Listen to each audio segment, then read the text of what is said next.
Kathy's a regular. Regulars. Yay. Well, welcome. I'm Kathy Rapp, and I am your host for this evening. And we have a great evening planned. So many people know this wonderful person. Yay. Okay, excellent. All right. This book, Being Anna, is a powerful coming-of-age debut memoir about a hidden and undiscussed condition that typically begins in adolescence and primarily to girls. I was sharing this with Shani that this is a subject close and dear to me because I actually teach women's health at San Francisco State, and we just finished our segment today on body image. And it is just as incredibly intense and people just, all my students are just still like so concerned about their bodies that it's almost paralyzing them. Wow. And so how do we move forward to it? How do they figure out what to do? And what great timing. I actually talked about this book today in class because I want them to each read, based on their topic, a memoir. And so anyone who's working on anything to do with body image, I was already selling it today. So, because this is I actually did a show of hands how many people knew someone who has an eating disorder. And 99% of the people raised their hand. Either they had one or they know somebody. So it's pretty topical, but again, not something that we discuss very much. So Shani was, as she says in her, the book is a kind of a misfit teen. I'm going to put that in there because you said that. Okay. Whose peer pressure diet spiraled down into full-blown anorexia.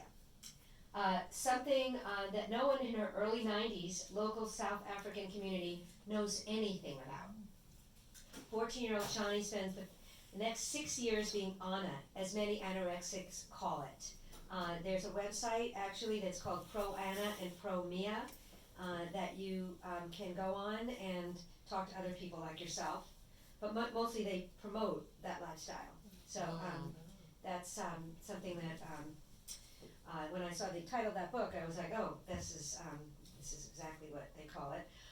She goes from aerobics addict to Israeli soldier, and they want to know about that, to rave bunny to wannabe reborn, using sex, drugs, exercise, and above all, starvation, to numb out everything along the way. But one night at age 20, Shani faces the rude awakening that if she doesn't slow down, break her denial, and seek help, she will starve to death. 3 years later, her hardest journey of all begins, the journey to let go of being Anna and to learn to love herself. It's an exploration of the soul and psyche of a young woman wrestling these demons. One that not only exposes the real horrors of a day in the life of an anorexic girl, but also reveals the courage it takes to stop fighting and heal.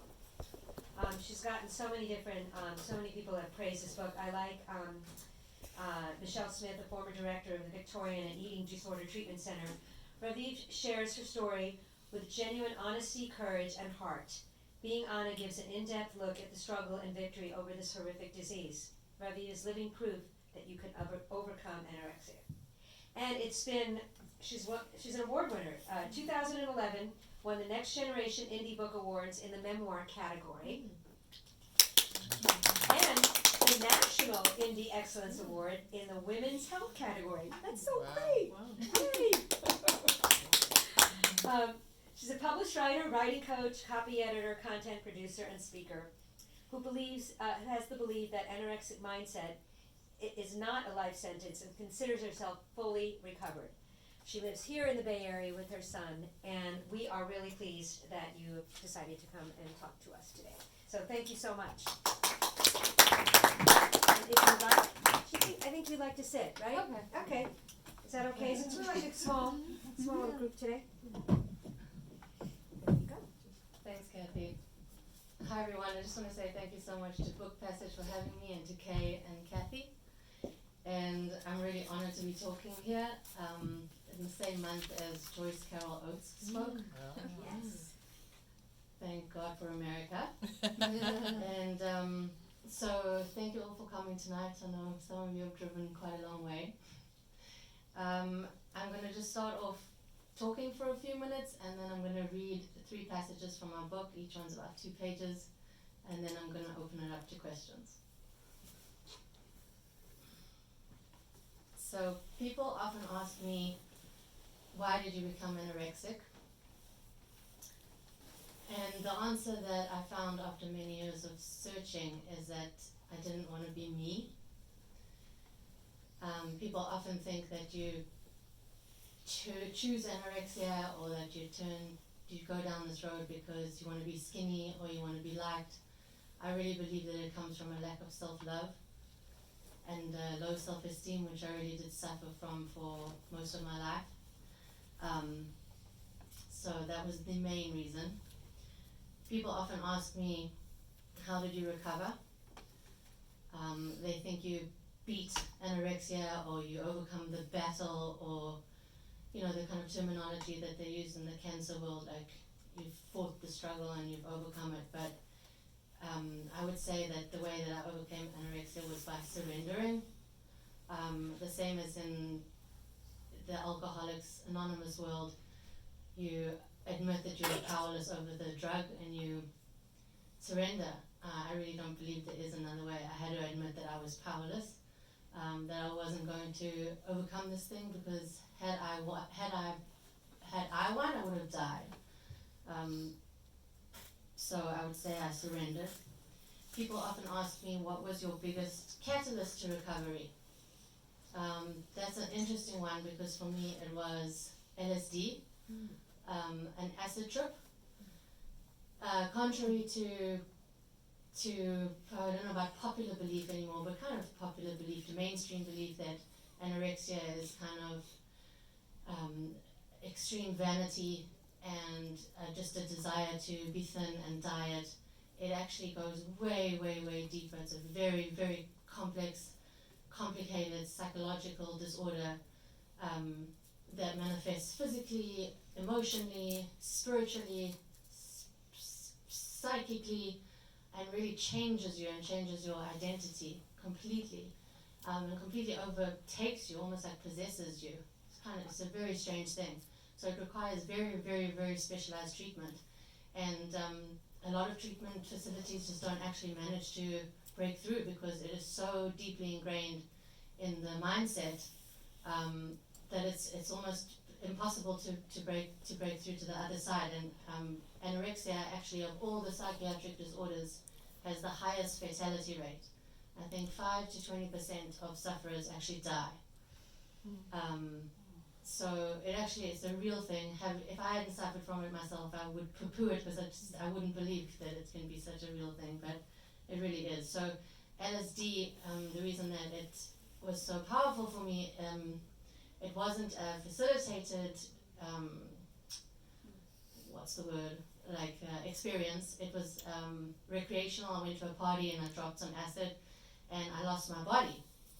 And that astral travel into space, where my soul or something left my physical body and left the physical terrain, was so powerful, and I was so scared. I really didn't think that I would come back into my body ever. And 12 hours later, I did come back into my body, and I experienced such gratitude for being me, that it was the very first time in my life, I think, that I connected with gratitude for being me, for having a body, and that planted the seed. It still took many, many years to begin recovery, but that planted the seed to some sort of sense of self-appreciation. People often ask me, how did you recover? They're hoping that there's like a magic bullet, or whatever the word is. I hate the word bullet, but a magic something magical. Like, there is no magical way. There is no miracle cure. It's damn fucking hard work. One foot in front of the other, and a big treatment team. When I started recovery, I had the will to recover, and without that, it would never have worked. And my BMI, my body mass index, was 18, which means that you're like borderline healthy. Had it been 17, I would have been admitted to a treatment center. So I just happened to be a little bit, I had more weight at that time. But I did therapy with a clinical psychologist, support groups, tons and tons of introspection, turning to a higher power, yoga, and many, many things along the way. And writing this book, which was one of the best ways of healing, was it helped me to understand where I had been and helped me to understand the disorder, because I really wanted to understand it. I felt like if I can find meaning in it, then I can forgive myself and I can overcome it. So that's that, and then I'm going to read from, I chose three different parts of the book. Each one sort of builds on the next. So this was, it started when I was 14, and it went on for a decade till I was 24. I'm now 42, so that was 18 years ago, and quite a long time ago. But this was when I was 16, so it was about 2 years into the disorder. And I was at a restaurant with my family eating dinner. All the people at the table were drinking, talking, laughing, but there was no sound. No sound except for the monotonous voice in my head, slamming into walls like a blind bird. And all I wanted was to block my ears. But how the hell do you block your ears when the noise is inside your head and it won't stop, no matter what? Sometimes they fussed over me. But why don't you eat something small? Go on, you must be hungry. I bet you haven't eaten all day. But you're looking too thin. How about trying this? This looks nice. But what do you feel like eating? But my answer was always the same. I'm not hungry. Then my mother started. I've been trying to tell all of you for months now that this is what I have to deal with every single day. You just can't get through to her. She's made up her mind. She doesn't realize what it's doing to all of us to see her in this state. You would think from the way she behaves that eating one meal with her family would kill her. I stood up fast and pushed my chair back and threw my fork onto the table hard. It hit a glass, which made that shrill noise glass makes before it shatters. I'm not hungry, I said. I turned around, knocking my hip bone on the back of my chair, and stormed off. Alone in the restroom, I paced up and down, telling myself to just go out there and order something. Order the smallest, blandest, most unfattening thing on the menu. I fell against the wall and collapsed onto the ground, hugging my knees to my chest and trying not to cry. Tears stung my eyes, and I moaned aloud to stop them. I stood up slowly and paced the cubicle back and forth, hyperventilating. My throat closed, my neck tightened, I couldn't swallow, I couldn't breathe. My breath was right there, stuck inside my chest, but it couldn't get out, it couldn't escape. I slammed my hands against the wall and screamed inside, begging for it to stop. The mirror. I had to see my reflection in the mirror, but it only showed my body from the chest up, and I had to see my stomach. I grabbed the trash can in the corner to stand on, but it wasn't sturdy enough. I kicked it aside. I pulled my shirt up and jumped up and down so that I could see my stomach in the mirror. I smeared the skin on my belly over and over like I was greasing a baking tray with butter, and told myself that my stomach was still flat. My stomach is still flat. I sat on the toilet and tried to pee. Tears streamed down my face. My pee was stuck. There was nothing coming out. I told myself to get back out there before someone came looking for me, but they never did. I'm so frustrated because I know this is so fucked up. I know that I'm only at a restaurant trying to choose one meal of my life from a stupid menu, but I'm stuck inside my head and I can't get out. I just can't get out. I glanced at my face in the mirror and dabbed my wet eyes with toilet paper and blew my nose. I saw a girl with pale skin and fear in her eyes, but I couldn't help her. She was already too far away. It was time to go back out there and sit alone with the agony of indecision. Once everyone else's food arrived, I was still trying to decide what to order. The waiter was back to ask me for the 5th time what I wanted to eat. "Have you decided yet?" he said, his eyes locking mine. "An Italian salad, no olives, no dressing, and extra lettuce," I snapped. By then my mother was trying hard not to stab me with her eyes, and my grandmother was telling me to stop acting like a child, and my sister was giving me that "get over yourself" look, and my uncle and aunt were pretending I wasn't even there. By the time everyone had finished eating his or her meal, my desiccated salad arrived. I poked the lettuce with a fork, bit a piece of cheese, spat into a napkin, and pushed the plate aside. I got up, shoved my chair away, and stormed back to the restroom to climb the walls because the enemy had attacked and there was nowhere else to hide.